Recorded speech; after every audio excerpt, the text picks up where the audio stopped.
ఉద్యోగస్తులందరూ సంక్రాంతి సంబరాలు జరుపుతున్నారు కదా, అందుకని ఉదయమే త్వరగా వచ్చేసాను. ఏంటి ఏంటి సంక్రాంతి సంబరాల కోసం ఇంత త్వరగా వచ్చేసా?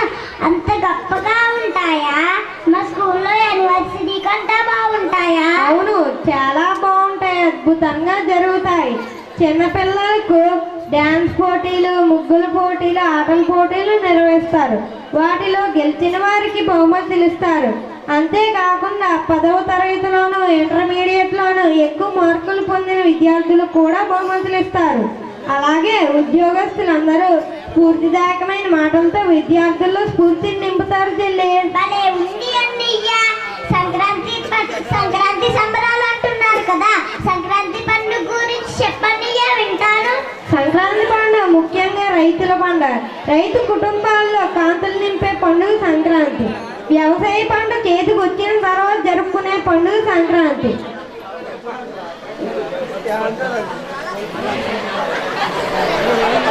కుటుంబ సభ్యులందరూ కలిసి ఈ పండుగను జరుపుకుంటారు. సంక్రాంతి పండుగ భోగి, మకర సంక్రాంతి, కనుమను 3 రోజుల పాటు జరుపుకుంటారు. కనుమనాడు భోగి స్నానాలు చేసి భోగి మంటను పెట్టుకుంటారు. సంక్రాంతి నాడు పండిన మంటను పలహారంగా చేసుకుని చనిపోయిన పెద్దవాళ్ళను పూజిస్తారు. కనుమనాడు వినపడుతున్నాయి. సంక్రాంతి సంబరాలు స్టార్ట్ అవునట్టున్నాయి. వెళ్దాం పద, నన్ను తీసుకెళ్ళు. రా, మనం మిస్ కాకూడదు, వెళ్దాం పద. చదువుతున్నాను. పెద్దలందరికీ సంక్రాంతి సంబరాలకి సాధారణంగా ఆహ్వానం పలుకుతున్నారు.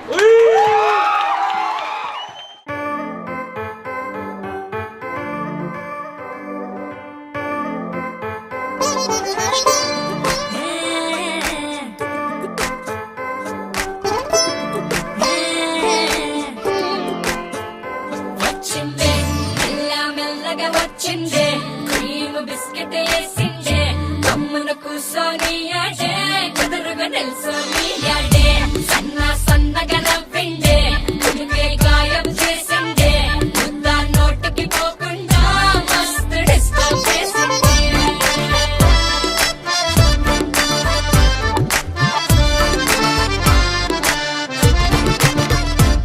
హే పిల్లారేనప్ప పిల్లగాడొచ్చిండే, డిన్నర్ అన్నాడే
మధ్యలో 2 సంవత్సరాలు బ్రేక్ వచ్చి ప్రతి సంవత్సరం మనం జరుపుకుంటున్నాం. అన్ని సంక్రాంతి సంబరాల కన్నా ఈ సంక్రాంతి సంబరాలు మనకు ప్రత్యేకమైనవి. తొలిసారిగా పైనుంచి ఒక ఎక్కడైనా సరే ఎస్ఐ గారు ఎప్పుడు చూసినా క్రైమ్లు కేసులు. అంతేకాకుండా నేను ఈ మధ్యకాలంలో మన ఎస్ఐ తారకేశ్వరరావు గారు మన కోటవట్ల మండలం వచ్చిన తర్వాత ఈయన ఓన్లీ క్రైమ్లు కేసులే కాకుండా ఎంతో మంది యువతులు కానిస్టేబుల్ ట్రైనింగ్ అవుతుంటే వాళ్ళకి గైడ్ లైన్స్ ఇవ్వడం, విద్యార్థులను కొన్ని రంగాల్లో ఉద్యోగాలు సాధించారు. కానీ మీ పోలీస్ డిపార్ట్మెంట్ నుంచి ఒక్క ఉద్యోగం కూడా లేదు సార్. మీరు మంచి స్ఫూర్తిదాయకమైన మాటలతో మా ఊరి నుంచి నెక్స్ట్ ఇయర్కి కనీసం ఒక 4-5 మీ డిపార్ట్మెంట్లో చేరేటట్టు స్ఫూర్తిదాయకమైన మాటలతో వీళ్ళని ఉత్తేజపరుస్తారని కోరుతున్నాం.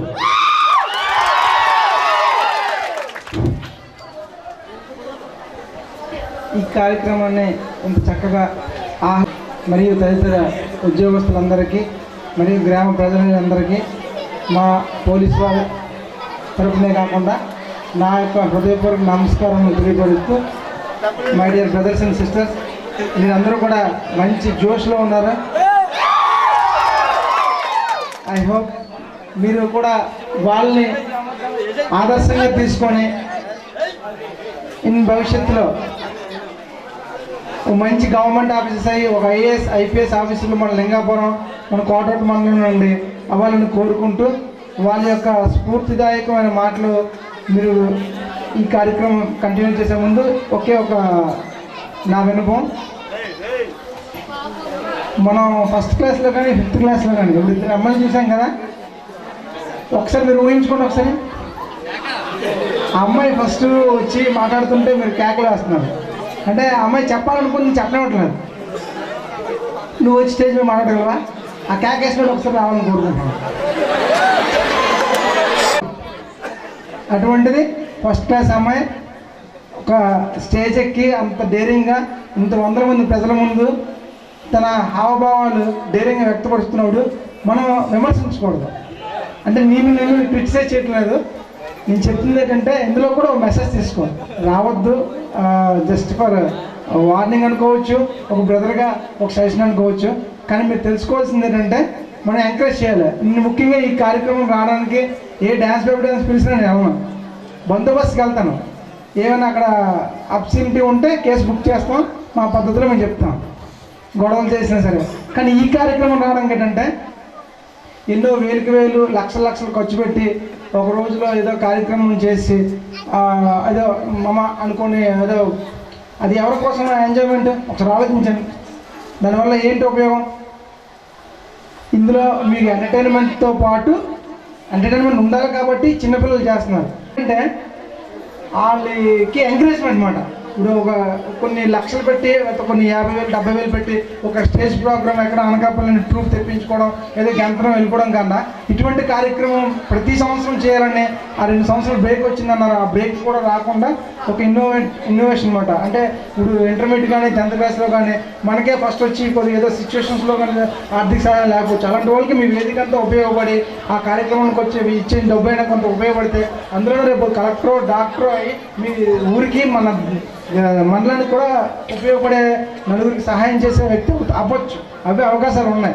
కాబట్టి అటువంటి చూసుకొని ఇలాంటి మంచి కార్యక్రమం కంటిన్యూ చేయాలని కోరుకుంటూ, ఒకసారి నా రిక్వెస్ట్ అంటే పిల్లలు ఫస్ట్ 2 పాటలు వేసిన వాళ్ళందరూ కూడా వాళ్ళతో ఒక సెల్ఫీ రండమ్మా. Thank you. నా యొక్క ఒకసారి మండలం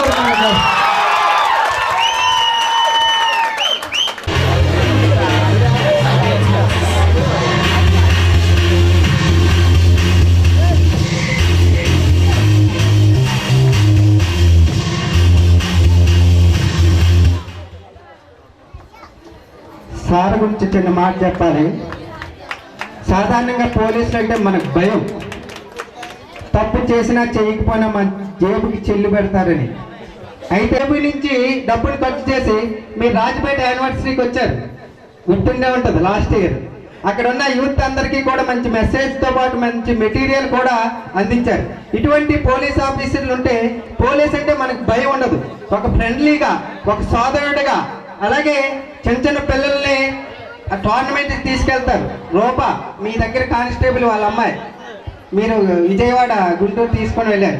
అలాగే ఇక్కడ కొంతమంది ఉన్నారు. నేను ఈ గేమ్స్ టోర్నమెంట్ కండక్ట్ చేసినప్పుడు 4 పిల్లలు ఎక్కడైనా అవకాశం వస్తే, వాళ్ళ ఏజ్ 20 బిలోనే ఉంది. Shiva command to dais. అలాగే Santosh please command to dais. అలాగే రమణ బాబు అంటే చాలా మంది ఆటగాళ్ళు ఉన్నారు, కానీ తక్కువ ఏజ్ లో మంచి పెర్ఫార్మెన్స్ చూసాం. ఈ కుర్రాడు G7 అనేది వాడు అటు బ్యాట్స్మెన్, మంచి బ్యాట్స్మెన్, బౌలరు. కబడ్డీ అనేది ఒక నెలకి నీచిపోతాడు. నేను చూసాను. ఎప్పుడైనా ఏమన్నా టోర్నమెంట్ ఇలాంటివి ఉన్నప్పుడు వీళ్ళు వినియోగించుకోవాలని, మంచి అవకాశం ఇవ్వాలని మీకు చెప్తా ఉన్నాను. అలాగే రౌండ్ బాబు మంచి బ్యాట్స్మెన్. అలాగే సంతోష్ ఎక్కడున్నాడు? రాలేదా? All round bowling, batsmen. ఏది చిన్నదే. ఎప్పుడైనా అటువంటి తీసుకొని వెళ్ళినప్పుడు చిన్న ఇన్ఫర్మేషన్ ఇస్తే వీళ్ళు రావడానికి. కబడ్డీ మాత్రం ఎక్సలెంట్ అనమాట. అంతలో చక్కగా ఒక నెలకి నిలిచిపోతున్నాడు. కాబట్టి కబడ్డీ, ప్రో కబడ్డీ ఉంది. అంత కబడ్డీకి ఎంకరేజ్మెంట్ బాగుంటుంది రూరల్ గేమ్. కానీ క్రికెట్ విషయం వస్తే నేను డిసప్పాయింట్ చేయడం కాదు, కానీ అందరూ వినాలి. సాఫ్ట్బాల్ కానీ బేస్బాల్ కానీ నేర్చుకుంటే ఇమీడియట్గా ఇంటర్నేషనల్స్కి, ఒలింపిక్స్కి వెళ్ళే అవకాశం ఉంటుంది. క్రికెట్లో మీరు జూనియర్స్లో కానీ లేదా 25 యూత్ గేమ్స్లో కానీ మెడల్స్ కొట్టి దాని ద్వారా ఇంటర్నేషనల్స్కి వెళ్ళే అవకాశం ఉంది. అంటే క్రికెట్ ఆడండి, దాంతోపాటు ఆడితే బాగుంటుంది నాకు. Okay, thanks sir. విలువైన సలహాలు అందించారు. నిజంగా మాకు ఈరోజు నిజమైన సంక్రాంతి సంబరాలు. దయచేసి అందరూ కూడా ఒకసారి సార్కి నిజంగా ఈరోజు ఇంట్లో ఒక మధ్యాహ్నం నుండి అయితే నాకు డ్యూటీకి కూడా వెళ్ళాలనిపించలేదు. కాకపోతే తాగి కొద్దిగా కనుం కదా, ఎక్కువగా మన మందు బాబులు గట్రా బైక్ మీద తిరిగి యాక్సిడెంట్ చేస్తారని మన ఊర్లో ఒక 2 దొరికారు. వదిలేను, పక్కన పెట్టండి. అవి ఈరోజు ఫైన్స్ కూడా ఎవరికి వేయద్దని వార్నింగ్ ఇచ్చాను. ఏంటంటే మధ్య నుండి వాళ్ళు ఉన్నారు, ఈవినింగ్ కూడా మీరు రోడ్డు మీద నించొని కనీసం మీరు అన్నారు కదా, మేము కాకపోయినా మా ఉద్యోగం కూడా ఉద్యోగం చేస్తుంది అన్నమాట. ఎలాగంటే నించుని రోడ్డు మీద నించుంటే యాక్సిడెంట్స్ అవ్వకుండా ఉన్నాడు ఎస్ఐ కానిస్టేబుల్ ఉన్నాడు, స్లో వీళ్ళ రేసింగ్ బస్ కూడా వీళ్ళకి వెళ్తారు అనమాట. అంటే క్షేమంగా ఇంటికి వెళ్తారని ఒక ఆశ అంతే. కాబట్టి దయచేసి యూత్ స్పెసిఫిక్గా మీకోసం మీ ఫ్యామిలీస్ ఇంటి దగ్గర ఎదురు చూస్తుంటారు. కాబట్టి కొద్దిగా నెమ్మదిగా వెళ్తూ హెల్మెట్ వాడాలని కోరుకుంటున్నాం.